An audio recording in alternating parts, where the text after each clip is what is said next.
તો ધૂળજી મહારાજ બીજી કઈ વાનગી છે? બીજી વાનગી, આજની વાનગી રજવાડાનું ફેમસ વાનગી નારિયેળ કોથમીરની ટીકી. નારિયેળ કોથમીરની ટીકી. ઓકે, તો ચાલો નારિયેળ કોથમીરની ટીકી કેવી રીતે બને છે તે બતાવો. નારિયેળ કોથમીરની ટીકી સર્વપ્રથમ બોઇલ બટાકા એની છાલ ઉતારી દેવાની અને પછી એનો માવો તૈયાર કરવાનો. આપણે માવો તૈયાર કરીએ સર્વપ્રથમ.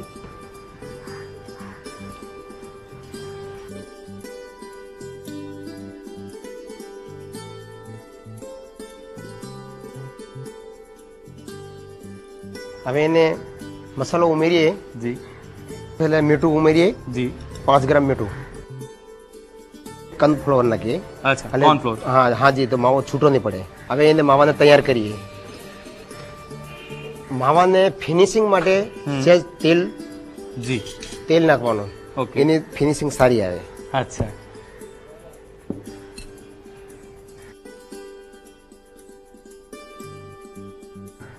બટાકાનો માવો તૈયાર થઈ ગયો. તો મહારાજ હવે માવો તૈયાર થઈ ગયા પછી શું કરીશું? આપણે માવો તૈયાર થઈ ગયો એને પછી એને ભરવા માટે અંદરનો મસાલો તૈયાર કરીએ. અચ્છા. મસાલો તૈયાર કરીએ તો સર્વપ્રથમ લીલો ધણો, કોથમીર. જી.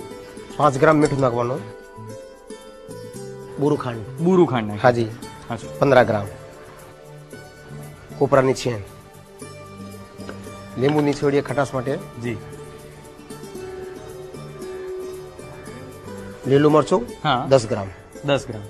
હવે એને મિક્સ કરીએ. નારિયેળ કોથમીર ટીકી નો મસાલો તૈયાર થઈ ગયો. હવે એને ભરવા માટે અંદર આપણે ગોળી વાળીએ. જી.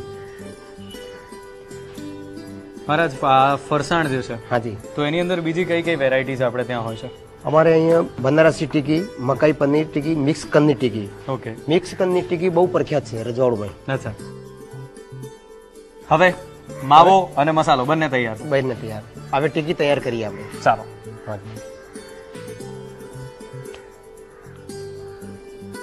મસાલો આપણે આમાં નાખી દીધો છે માવામાં. પછી આ ટીકી તૈયાર કરી દેવાની.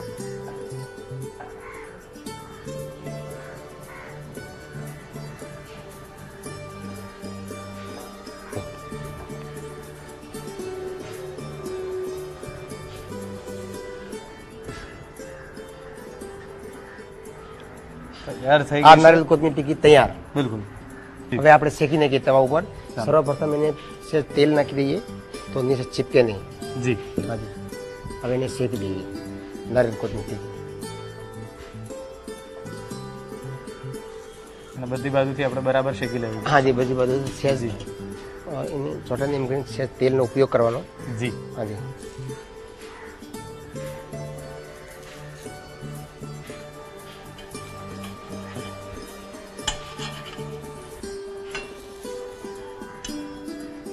હવે સર્વ કરી લઈએ.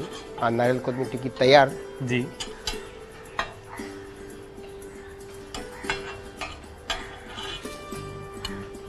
અચ્છા, એની સાથે સોસ ખાઓ તો બહુ મજો આવે. અચ્છા. હા. ઓકે. નારિયેળ કોથમીરની ટીકી તૈયાર થઈ ગઈ. હવે ટામેટા કેચઅપ થી એમને સર્વ કરવામાં આવશે.